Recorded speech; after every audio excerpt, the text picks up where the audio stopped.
Estimados participantes, tengan ustedes un excelente día. Continuamos con nuestra formación del curso de prevención, gestión de riesgos para deportes de aventura y deportes o actividades de outdoor.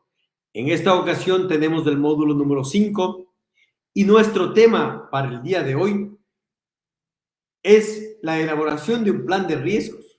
Este plan de riesgos que tiene como objetivo fundamental conocer y desarrollar las actividades relacionadas con el turismo de aventura, aquellas actividades que se realizan tanto con extranjeros, con nacionales, aquellas que se realizan a nivel de un medio agreste, la naturaleza, pero también aquellas que les podemos desarrollar dentro de un gimnasio. Para ello es importante que analicemos y conozcamos que se requiere analizar y evaluar los riesgos naturales, las amenazas y las vulnerabilidades que están intrínsecas en el desarrollo de nuestra actividad. Y una vez que conozcamos esto, podamos nosotros desarrollar nuestro plan de riesgos. Esto nos va a permitir elevar más allá nuestra gestión dentro del ámbito de la gestión de riesgos. Para hablar de la actuación es importante mencionar que podemos tener tres aspectos fundamentales o tres gestiones importantes que desarrollar. La gestión reactiva, la gestión correctiva, pero también tenemos la gestión prospectiva o preventiva. Antes de pasar a cada uno de estos y desarrollar, hablemos de cada uno de ellos que conocemos como gestión reactiva, correctiva, pero también la prospectiva. Iniciando con la primera, pues decimos que no es más que la preparación y respuesta a emergencias inmediatas, pero sobre todo responde a una situación inesperada en base a la experiencia que hemos adquirido, en base al entrenamiento previo que hemos tenido. Esta respuesta es la que damos de inicio, que al principio quizás no es la adecuada, pero que con la experiencia y con los recursos que vamos implementando, lo vamos a ir mejorando. De inicio, pues la situación de riesgo nos sorprende, quizás no estuvimos preparados para ello, pero más adelante, ya con una preparación adecuada, podemos desarrollar dar respuesta a nuestras emergencias de una manera adecuada. Como un ejemplo a citar, aquí podemos decir que pues son una formación para nuestro personal en brigadas de emergencia. Aquí vamos a aprender los protocolos de actuación necesarios, sabremos cómo utilizar una tabla de inmovilización, cómo podemos usar el collarín para poder incorporar a la persona que sufrió una caída leve o grave, dependiendo de las situaciones, se implementarán más elementos. Aquí vamos a tener un personal calificado. Esta es nuestra gestión reactiva. Pasando al punto número 2, la gestión correctiva. Como dice el nombre correctiva, vamos a corregir aquellas cosas que no se hicieron bien. Aquí las medidas y las acciones son anticipadas para poder reducir esos riesgos ya existentes o que hemos identificado. Para ampliar el tema, debemos decir que nuestra gestión nos permite estar preparados para responder a una emergencia. Vamos a recibir de parte de nuestra empresa, de nuestra agencia, los recursos necesarios en el ámbito logístico para poder dar respuesta correctiva a esa emergencia. Aquí vamos a poder reducir los riesgos existentes. Ya el instructor, el guía de escalada, tiene una formación específica en primeros auxilios, va a tener la posibilidad de gestionar estas emergencias. Si nos regresamos al ejemplo anterior de la formación de brigadas en emergencia, a esto vamos a sumar también un plan de emergencia, en donde cada uno de los actores va a tener un rol que desempeñar durante la actividad. Finalmente, tenemos la gestión prospectiva o preventiva. Vale mencionar que estas son medidas y acciones que son planificadas, que hemos organizado previamente, previo a la salida, y que van a evitar nuevas condiciones de riesgo. Aquí lo que estamos haciendo es minimizar que ocurran otra vez. No podemos eliminarlas. Lo que hacemos es minimizar. Sabemos que puede haber, pero lo que estamos haciendo es organizando de mejor manera. Dentro de esta gestión prospectiva, lo importante es haber hecho una evaluación previa, un entrenamiento específico para determinar qué tipo de participante, qué tipo de alumno tenemos en nuestra clase, y dependiendo de la actividad, lo vamos preparando previamente. Por ejemplo, si el guía tiene una ascensión al Cariguairazo y es un grupo nuevo, porque al final tiene un objetivo más alto como el Cotopaxi o quizás un Cayambe, entonces los riesgos intrínsecos que tiene el Cariguairazo pues están en la canaleta final, en donde muchas veces, si está nevado, voy a tener la posibilidad de subir con alguna herramienta, fijar una cuerda, y los pasajeros deberán saber cómo moverse por esa cuerda fija, cómo usar su línea de vida al respecto.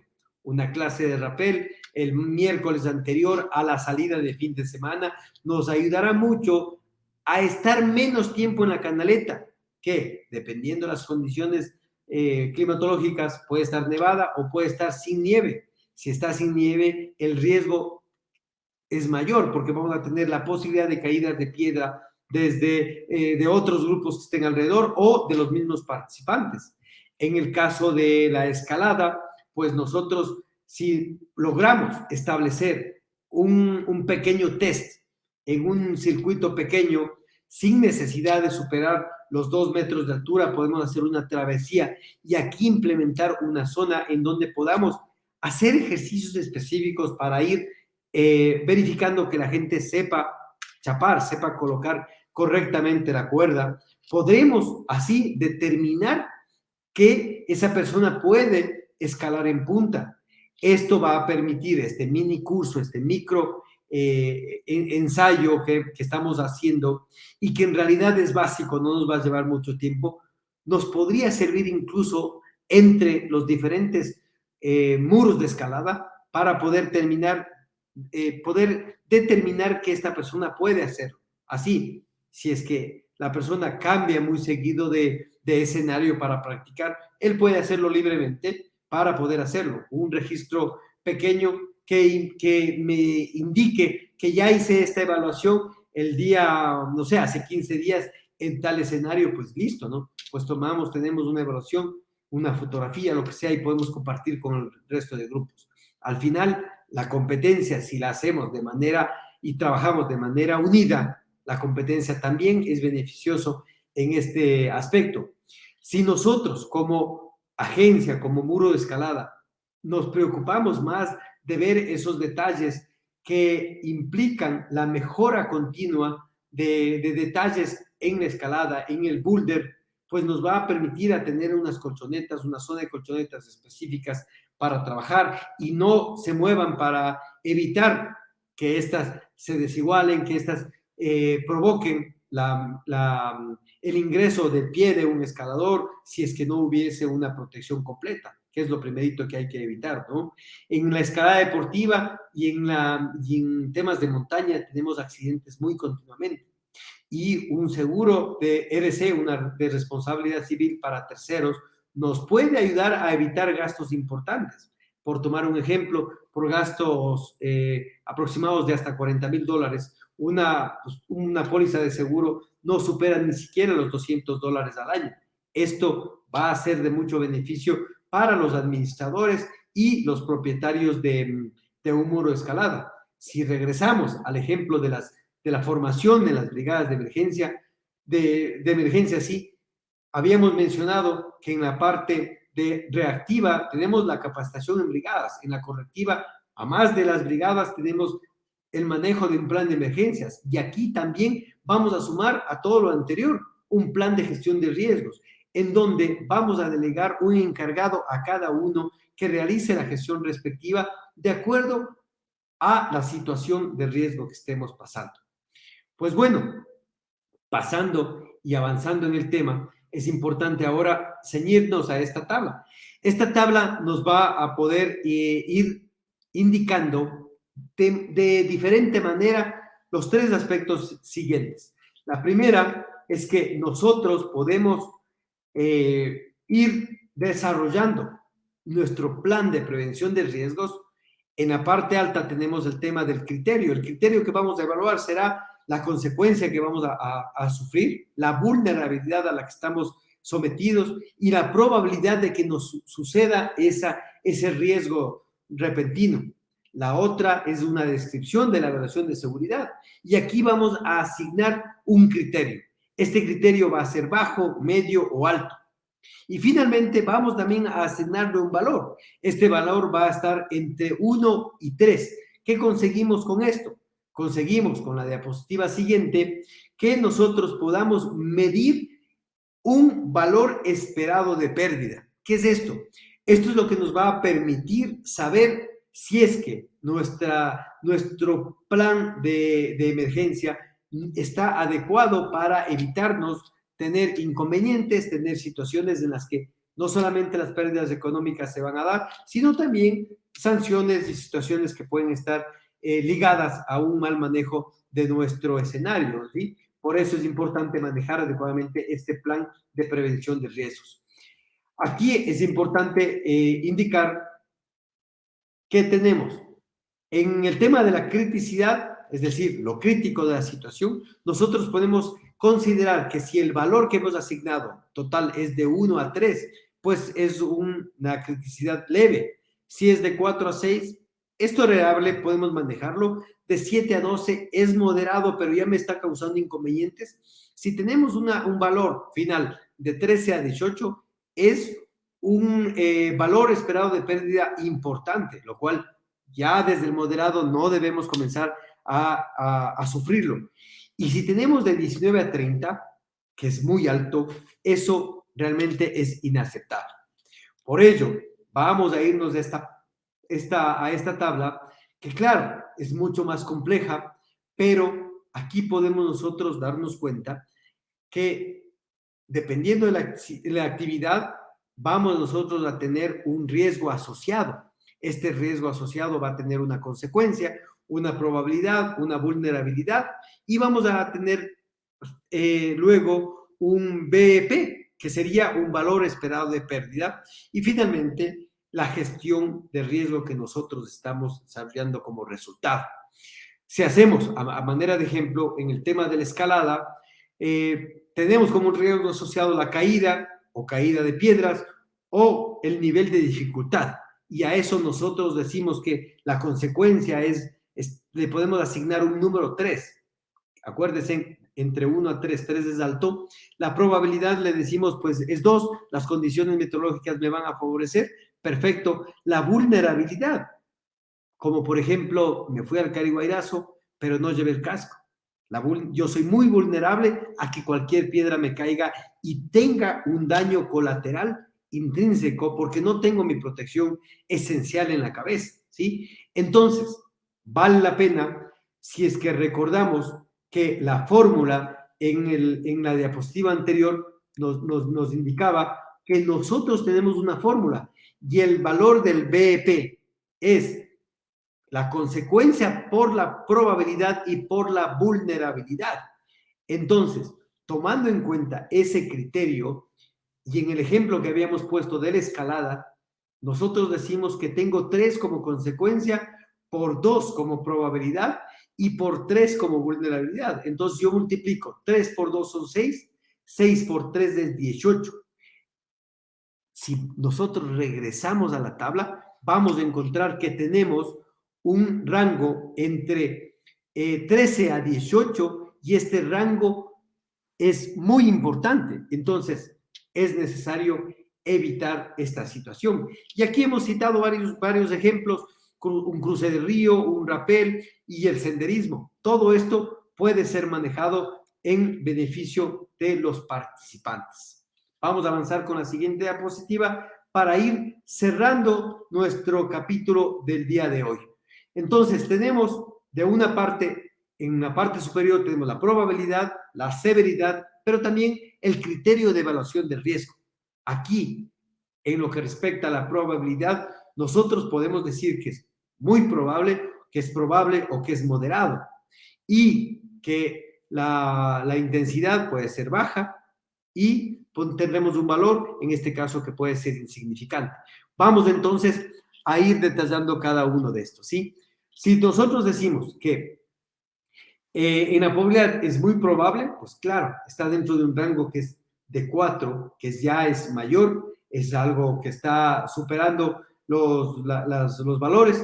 Y si ustedes vemos aquí a la parte derecha, tenemos de 10 a 16, es decir, que es algo que no es tan deseable, que es algo, un valor bastante alto, a diferencia de que mi probabilidad sea moderada, entonces la severidad también puede ser un poco moderado porque está en un rango de 3.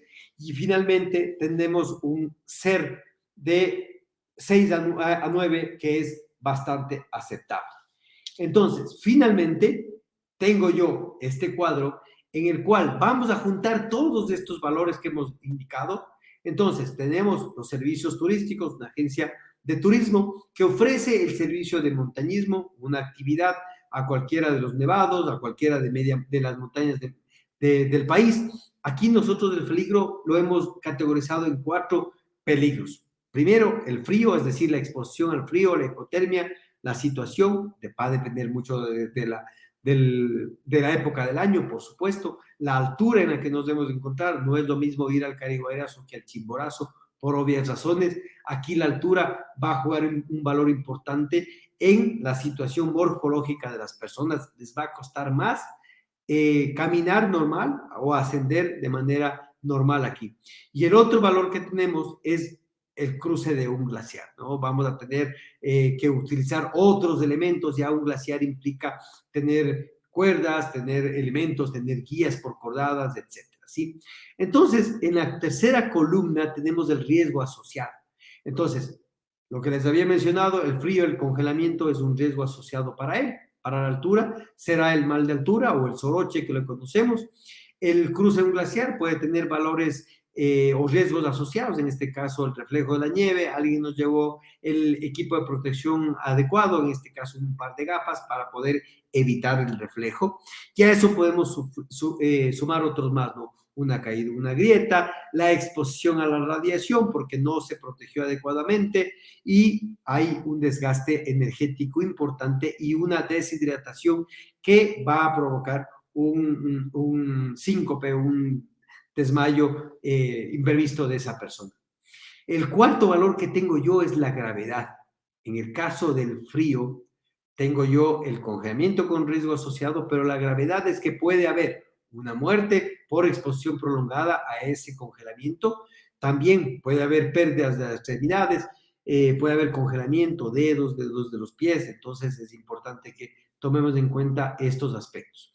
En la columna número 5 yo voy a tener ese comportamiento, es decir, la acción insegura que hemos desarrollado. Puede ser el exceso de confianza, una de ellas, puede ser no haber tenido el equipo adecuado, o puede ser no haber utilizado adecuadamente el equipo, o factores psicológicos que le impidieron a la persona realizar adecuadamente la actividad que nosotros estamos indicando y está completamente bloqueado. Entonces, nuestra evaluación de riesgos implica 3 factores que nosotros debemos tomar en cuenta. De acuerdo a la presentación de ustedes, tengo yo que la seguridad, como la letra P va a representar la probabilidad, con la letra S vamos a representar la severidad y finalmente el SER, que será el criterio de evaluación del riesgo. En el caso de la probabilidad, pues yo he manejado un valor de 1, la severidad es alta, estamos manejando un valor de 5 y el SER pues está elevándose a 5, ¿no? Entonces es importante que nosotros asignemos uno de los valores necesarios para poder dar y elaborar nuestra evaluación de riesgos. Esto ha sido el capítulo de hoy respecto de nuestro plan de riesgos a desarrollar en nuestras actividades. Agradecemos mucho su atención. Seguimos adelante en nuestro módulo o en nuestro curso sobre prevención de deportes de aventura y nos veremos próximamente en el módulo número 6. Muchas gracias.